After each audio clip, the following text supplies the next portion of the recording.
हमारे नए और आलीशान शोरूम में जरूर तशरीफ लाए। हमारा पता आयशा नगर पुलिस स्टेशन के सामने, हजार खोली मालेगांव। प्रोप्राइटर चांद खान 9226490271।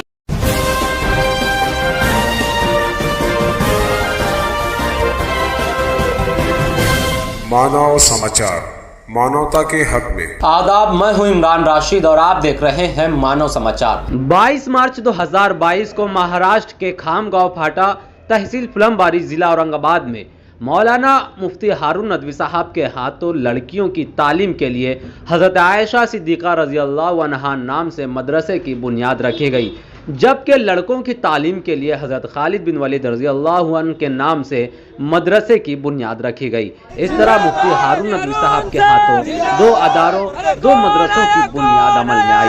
इस मौका पर मुफ्ती साहब ने तालीम और औलाद की बेहतरीन तरबियत पर भी बयान फरमाया।